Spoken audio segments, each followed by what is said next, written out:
Olá a todos. É com imenso prazer que damos continuidade ao nosso ciclo de seminários sobre migrações. E no seminário de hoje temos como título Passo a Passo, Eles Chegam Lá, a Grande Migração dos Gnus, apresentado por mim, pela petiana Juliana Rivas e pela petiana Larissa Carvalho. Quem não conhece o filme Rei Leão, que tem a famosa frase do Hakuna Matata, e também uma das cenas de partir o coração, que é quando o pai de Simba, ele tenta salvá-lo de uma grande debandada de gnus que se aproxima, só que ele acaba sendo pisoteado até a morte. E é uma das cenas que é impossível não derramar lágrimas. E por que essa debandada de gnus acontece? Os gnus, com seu mais de 1 milhão de componentes, eles estavam nada mais, nada menos que realizando a sua migração. E no filme, os cães selvagens, que eram os capangas do principal vilão, eles provocam uma grande euforia na viagem desses animais, já que na realidade, os filhotes dos gnus são as presas perfeitas para esses cães selvagens. E trata-se da maior migração de animais do mundo, que acontece entre o Quênia e a Tanzânia, na África, e também um dos maiores e mais importantes e antigos eventos naturais do planeta. Esse fenômeno cíclico acontece anualmente na África Ocidental e o ponto de partida é o Parque Nacional do Masai Mara, no Quênia, ao norte. E durante a estação chuvosa, cerca de 1,5 milhões de gnus, além de zebras, gazelas e elefantes, todos em bandos, eles deixam o parque e vão para o sul, em direção ao Parque Nacional do Serengeti, na Tanzânia. A movimentação desta ordem de presas em potencial, né, ela é acompanhada muito de perto por grupos de leões, leopardos, chitas e hienas, além de aves de rapinas que vão em busca das sobras deixadas pelos outros primeiros. Então, por meio disso, né, dessa inspiração, nesse ciclo de seminários, a gente não poderia deixar de falar da grande migração, em especial os gnus, que roubam a grande cena. Mas antes de tudo, precisamos saber quem são os gnus. O gnu, ele é um grande mamífero ungulado do gênero Conochaetes e pertence à família dos bovídeos, aquelas que incluem também os bovinos, caprinos, bubalinos, antílopes e muitos outros membros mamíferos ungulados. Ele é um animal de grande porte que habita as savanas do continente africano, que vai desde o Quênia até a África do Sul. Esse grande mamífero, ele tem espadas altas e maciças, possui um traseiro rebaixado, pescoço curto e patas finas. A pelagem ela pode ser cinza azulada ou marrom escura, e a cauda é longa, que é semelhante à dos cavalos. As suas metades dianteiras elas parecem grandes demais para as costas, e os chifres eles estão presentes em ambos os sexos, são semelhantes também às do boi, qual também pertence à mesma família do gnu. E existem duas espécies, sendo a mais comum conhecida como gnu azul, que é o Conochaetes taurinus, que eles são encontrados principalmente na África meridional e oriental. E a sua pelagem ela é cinza azulada com prata brilhante, que é justamente por isso que ele é chamado de azuis. A outra espécie é o Conochaetes gnu, conhecido como gnu preto, e que ele possui um chifre bem maior e uma coloração bem mais escura, e também são encontrados apenas na África do Sul. A maior diferença entre essas duas espécies é que os gnus negros eles não migram, em vez disso eles tendem a ocupar territórios específicos bem grandes. E existem cerca de 1,5 milhão de gnus azuis na África, e destes 1,52 milhão vivem no ecossistema do Serengeti. E esses gnus eles migram com 200 mil zebras, 350 mil gazelas, e por isso é uma grande migração de mamíferos do mundo. Na época do acasalamento, no espaço de um mês, milhares de machos eles vão competir entre si para cruzar com centenas de milhares de fêmeas, o que vai causar uma grande confusão, como a gente pode ver no vídeo. A gestação ela vai durar 8 meses e a maior leva anual de filhotes nasce praticamente ao mesmo tempo, no período entre as estações de chuvas curtas e longas. E, diferentemente dos outros antílopes, os filhotes eles começam a seguir suas mães logo que conseguem ficar em pé, e em vez de fazer isso apenas depois de dias ou semanas. E isso é uma característica, uma adaptação à sua característica migratória. O gnu, ele se alimenta das gramíneas, que vão cobrir as planícies das regiões semiáridas na época de chuvas. Então, por estar sempre à procura da grama verde, ele vai migrando quando a chuva cessa e passa a estação seca, viajando pela savana, onde há água e grama mais alta e verde. Mas isso a gente vai entender melhor já nos próximos slides. Então, depois que a gente já conhece um pouco melhor a respeito do grupo, a respeito dos gnus, é importante que a gente tenha em mente a respeito do conceito do que é a migração. De maneira geral, a migração pode-se dizer que é o deslocamento periódico de espécies de animais de uma região para outra, onde esse deslocamento ele pode ser associado a mudanças cíclicas de características ambientais. Mas ainda assim, o conceito de migração muitas vezes não é muito fácil de ser definido. E isso se dá ao fato das diferenças na terminologia e também a diferença nos tipos de movimento, isto é, diferentes grupos apresentam diferentes tipos de movimento que acaba dificultando a definição do conceito. A perda do processo de migração pode ter impactos ecológicos significativos, pode causar o colapso de sistemas inteiros, diminuição da quantidade de espécies, pode também prejudicar o processo de mineralização de nitrogênio, assim como pode causar impactos econômicos, tendo em vista que existem atividades turísticas que são programadas e organizadas a partir do processo de migração de alguns grupos de animais, inclusive a dos gnus. Diante disso, pode surgir o questionamento na mente de alguém a respeito de por que então os gnus migram. Esse grupo, eles realizam uma migração anualmente, como a Juliana já comentou, e eles vão se deslocar entre áreas do Quênia e da Tanzânia. A seta de cima na imagem aponta para a reserva do Masai Mara, que é uma reserva que está localizada no Quênia. E a seta de baixo aponta para as planícies de Serengeti, aonde o deslocamento desses animais vai acontecer entre essas duas áreas. E um dos fatores que vai ocasionar o processo de migração dos gnus é o período de seca. Os animais eles vão buscar refúgio da estação do Masai Mara, no Quênia, que no caso, nessa época, nessa região, é um período em que as chuvas elas acontecem em uma frequência menor. Então, devido a isso, eles vão buscar refúgio e eles vão caminhar em direção às planícies férteis no sul da Tanzânia. Como a maioria dos gnus, eles pastam, eles não conseguem extrair umidade suficiente da forragem para atender às suas necessidades metabólicas. E com isso, eles são um grupo de animais que precisam ter uma disponibilidade de água nas proximidades, porque é um fator extremamente importante para a sua adaptação ao ambiente.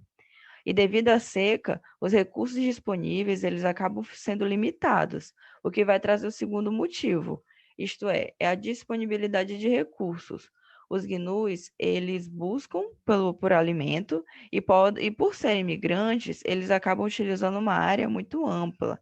As gramíneas baixas, né, da área de pastagem, nas planícies de Serengeti, elas apresentam maiores concentrações de cálcio e proteína, e elas têm uma proporção maior de folhas, isto é, elas apresentam mais folha do que caule. E essas gramíneas que são encontradas nas planícies de Serengeti são gramíneas que são mais fáceis de ser digeridas.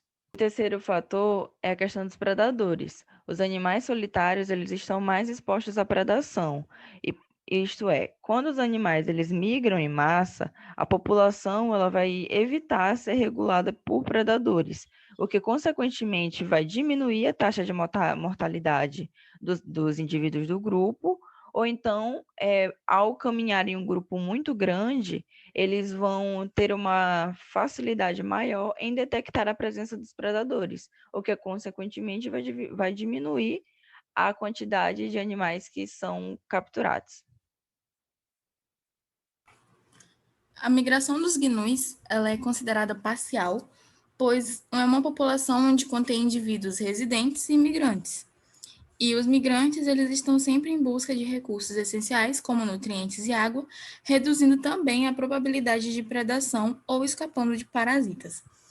E o ecossistema onde eles se encontram, que é o ecossistema de Serengeti, ele possui dois componentes, sendo a primeira com pastagens abertas, com baixa precipitação anual, com coberturas extensas de capim baixos e pastagens também arborizadas, em áreas com maior pluviosidade que vão suportar gramíneas altas e altamente lignificadas. E a precipitação ela é o fator mais importante que influencia a produtividade primária de ambos os tipos de pastagens. A maioria das chuvas elas ocorrem de novembro a maio, sendo os períodos de seca em janeiro e fevereiro. Então, com isto, o crescimento da grama ela vai mostrar uma variação espacial e sazonal. E o gnu ele também vai acompanhar essas mudanças sazonais no uso do seu habitat. Então, ele vai migrando de pastagens abertas, que são usadas durante a estação chuvosa, para pastagens arborizadas em áreas de maior pluviosidade. Não se sabe ao certo como os gnus eles conseguem seguir um caminho exato, mas os autores eles acreditam que a sua jornada é ditada pelo clima, onde eles vão seguir as chuvas e o crescimento de novas gramíneas. Então, para iniciar a nossa jornada, o nascimento dos gnus será o nosso ponto de partida, o nosso início da migração, que vai acontecer por volta do final de fevereiro, e os rebanhos eles vão ocupar planícies de gramas baixas que vão se espalhar pelas encostas mais baixas do norte das montanhas da cratera de Ngorongoro. São cerca de 400 mil bezerros que vão nascer durante esse período, e essa abundância também significa que o surgimento de predadores também vai ser grande, sendo o momento perfeito para eles caçarem. Por volta de abril, os rebanhos de gnus eles começam a se deslocar para o noroeste, em direção à grama mais fresca do Serengeti Central. Eles vão trazer com eles também milhares de zebras e grupos menores de antílopes. E, por enquanto, é uma viagem muito tranquila. E em maio, já pode ser observado colunas de gnus que se estendem por vários quilômetros. E a temporada de acasalamento ela também vai começar no final de maio e vai começar as extremas brigas de machos que se enfrentam cara a cara para poder conseguir a fêmea. A viagem ela continua e os bandos eles se formam em grande número ao longo das poças e de canais de rios que precisam atravessar para poder continuar a sua viagem. Mas a dificuldade maior não é apenas atravessar os grandes rios, mas não ser devorado por imensos crocodilos que, para eles, essa época é de um grande banquete. Infelizmente, nem todos vão ter a sorte de atravessar os rios sem ser devorados, mas são muitos que sobrevivem e continuam a sua jornada. E o mês que entra, ele é marcado por uma estação de seca, e o sufoco é ainda maior quando eles precisam enfrentar uma barreira ainda mais arriscada, que é o rio Mara, que fica ao norte do Serengeti.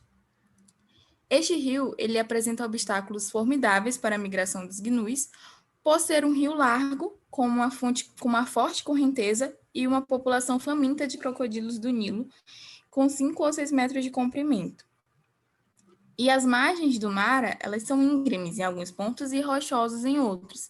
Então, os meses de julho e agosto, eles são os mais tensos por causa dessas travessias. E além de outros predadores como leões que ficam sempre na borda do rio à espera de uma boa presa. Então, acho que a parte mais difícil da migração dos gnus é justamente essa travessia. E no final desse seminário, a gente vai entender que é bom por um lado. Vamos ver essa curiosidade que é muito boa, esse fator.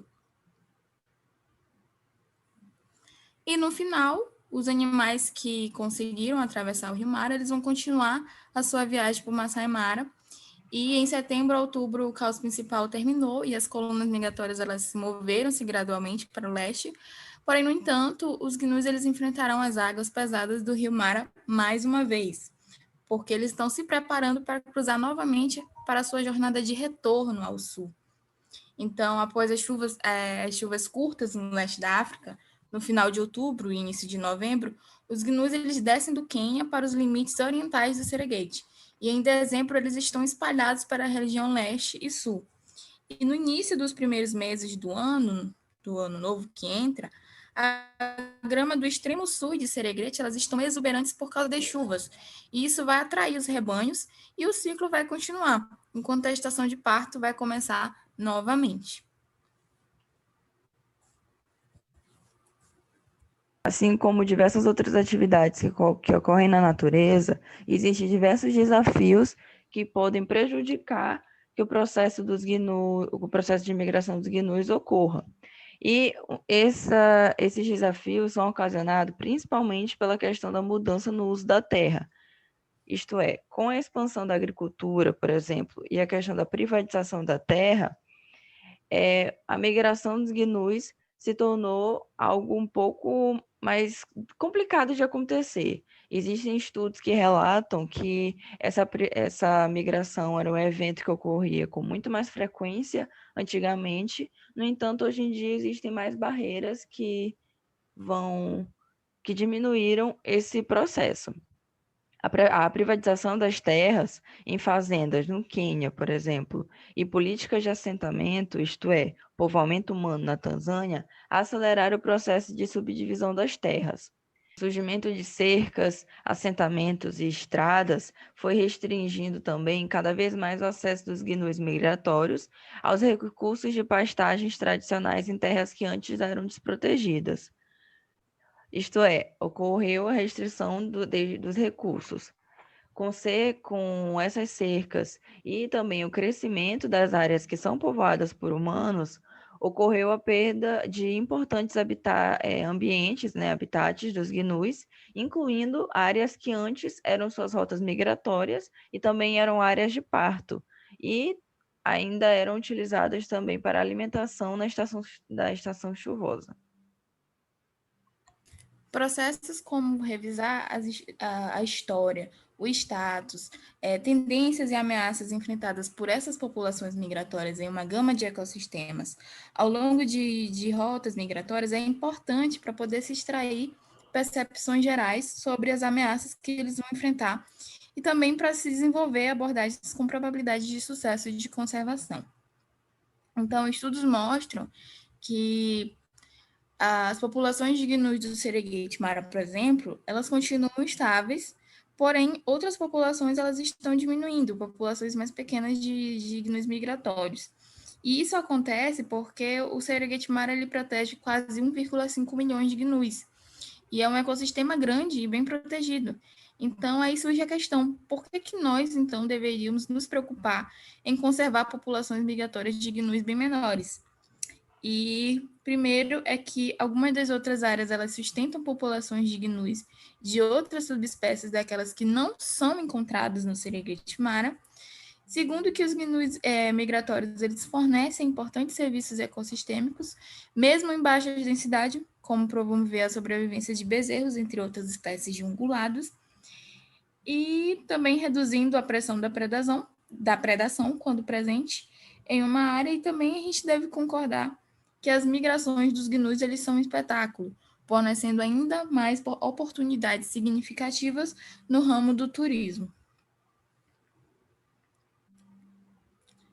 No Quênia, as unidades de conservação da vida selvagem elas estão expandindo as áreas de conservação e além dos parques e reservas estatais para terras de propriedades privadas, de comunidades locais ou indivíduos que se beneficiam com o recebimento de aluguéis de terras e também oportunidades de emprego. Então, de certa forma, é o turismo que paga os arrendamentos e gestão de terras de conservação do Quênia. Então, o sucesso do modelo de conservação comum no Quênia, ele vai depender o quê? Do turismo sustentável da vida selvagem, o que torna vantajoso para os proprietários de terras permitir a instalação de unidades de conservação em suas terras. Então, é um modelo de conservação que também pode ser viável em áreas com baixo potencial turístico. O único ponto fraco dessas unidades de conservação é que geralmente eles arrendam terras das comunidades por um curto período. E a sua manutenção é cara, porque o terreno alugado ele cobre grandes áreas. Então, outra opção seria o Estado e outros responsáveis, né, conservacionistas, comprarem terras para conservação. Na Tanzânia, várias iniciativas de conservação foram lançadas para proteger as rotas migratórias e áreas de dispersão restante, além das fronteiras das áreas protegidas. Isso também inclui a redução da caça ilegal e do pastoreio de gado. E também tem um fornecimento de poços artificiais de água na conservação do rancho Maniara e também que mantém os gnus e zebras migratórias nas proximidades da Conservancy até o final da estação seca. E uma iniciativa importante na Tanzânia e no Quênia é o desenvolvimento de políticas nacionais sobre corredores de vida selvagem, áreas de dispersão e zonas de tampão, além de rotas migratórias para promover a conectividade de habitat. Porém, ainda se tem muitas deficiências em relação às instituições públicas encarregadas especificamente de conservar e administrar vidas selvagens em lugares em terras privadas. Então, todas essas iniciativas de conservação elas devem ser coordenadas espacialmente através de linhas burocráticas para poder aumentar, né, a sua eficácia. Além disso, muitas pesquisas elas são vitais para poder informar os esforços dos gestores e planejadores da conservação. Então, primeiro, deve ser feito aí estudos demográficos que quantifiquem as taxas vitais durante cada fase da migração, porque isso vai ajudar a compreender e prever como as mudanças de habitat em cada habitat sazonal afetam a dinâmica populacional e os efeitos de transporte sazonal. Segundo, deve ser feito análises comparativas de populações migratórias e também não migratórias semelhantes ou coexistentes para poder explorar os custos e benefícios da migração. Também deve ser feito um trabalho comportamental e genético para poder caracterizar a herdabilidade e sensibilidade ambiental dos traços que compõem a síndrome migratória ungulada, e para comparar a variação dentro e entre as populações desses traços. Também deve-se combinar o rastreamento de movimento e modelagens com medições fisiológicas e neurobiológicas simultâneas para poder entender melhor a fisiologia e o comportamento dos movimentos de migração. E é isso, porque as consequências de não agirmos, elas vão ser enormes, porque as migrações de zebras, gazelas de Thompson no Vale do Rift, no Quênia, e também dos elefantes no Quênia, eles já foram perdidas, essas migrações. Então, o GNU, ele podia também seguir esse mesmo caminho, e não é o que queremos. Assim como diversos outros processos que ocorrem na natureza, a migração dos gnus também apresenta uma importância. Então, como a Juliana já tinha falado antes, os gnus são indivíduos que vão ter que passar por determinados locais que apresentam rios, e um desses rios é o Rio Mara. O Rio Mara, ele está localizado em uma região que cruza os dois países, tanto o Quênia quanto a Tanzânia. E durante o processo de passagem dos animais por ele, ocorre um afogamento em massa. No entanto, esse afogamento, quando a gente olha a quantidade total de animais que se afogam, realmente é um número um pouco surpreendente, porque é uma quantidade muito grande. No entanto, esse afogamento ele vai ocorrer em uma proporção pequena. Muitas vezes, a quantidade de animais que se afogam se encontra em uma proporção de 1 para 200. Então, no final das contas, a perda de animais ela não é tão significativa ao ponto de prejudicar ao grupo em nível de quantidade de animais. Esse afogamento ele vai servir de alimento para ecossistemas e pode servir para os ecossistemas terrestres. No caso, o tecido mole da carcaça ele costuma se decompor de 2 a 3 semanas, isto é, ele vai servir como alimento a curto prazo, porque esse espaço de tempo é um espaço pequeno. E esses nutrientes, eles vão ser mineralizados pelos consumidores, eles vão ser assimilados por biofilmes, transportados rio abaixo, ou então podem ser movidos de volta aos ecossistemas terrestres por necrófagos, isto é, são animais que se alimentam de carcaça. A migração de um animal terrestre, como o gnu, vai ser um processo que pode ter grandes impactos no ecossistema de um rio, influenciando o ciclo de nutrientes e a cadeia alimentar do rio. Também pode servir para alimento para os ecossistemas aquáticos, que no caso, nesse exemplo, ele vai ocorrer a longo prazo, já que metade da massa seca da carcaça de um gnu é osso, e essa parte da carcaça, ela demora até 7 anos para se decompor.